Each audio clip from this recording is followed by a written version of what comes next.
دیتا ہے خدا نے کہاں کہاں سے ہمیں نکالا، کہاں کہاں پہ ہمیں پہنچایا اور کیا کچھ سکھایا. یہ سارا وہ ہوتا ہے جب ہم خدا کو ڈھونڈ رہے ہیں. خدا کی نظر بھی ہم پہ ہوتی ہے لیکن ہمیں نہیں پتا ہوتا. لیکن یہ ہے کہ پھر ہم اس جگہ پہ ہمیں وہ لے ہی آتا ہے.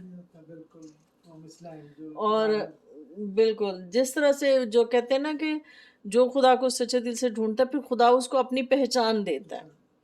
جب ہم خدا کو پہچان لیتے ہیں تو پھر ہم پیچھے نہیں ہٹ سکتے. اس سے پہلے ہم چل تو رہے ہوتے ہیں خدا کے ساتھ، جیسے ہم بچپن سے ہم دعائیں کر رہے ہیں، کرسمس سسٹر سب کچھ منا رہے تھے، بائبل اسٹڈی بھی کر رہے تھے، ورشپ بھی کرتے تھے، چرچ بھی جاتے تھے، سب کچھ کرتے تھے.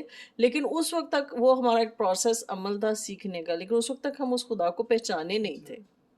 پھر وہ اپنا آپ ہم پہ ظاہر کرتا ہے کہ میں یہ ہوں. جب ہم پہ وہ اپنا ریویل کر دیتا ہے تو پھر پیچھے ہٹنا مشکل ہوتا ہے. ہاں پھر نہیں ہم پیچھے ہٹ سکتے. تو یہ بڑی بات ہے، جس کو خدا اپنی پہچان دے دے اس سے بڑی اور کوئی بات نہیں ہوتی آپ کی زندگی میں. ورنہ دعائیں نمازیں تو سبھی کر رہے ہیں، سب کچھ ہو رہا ہے. تو چلیں پھر میرا خیال ہے آخری دعا کریں پھر ہم.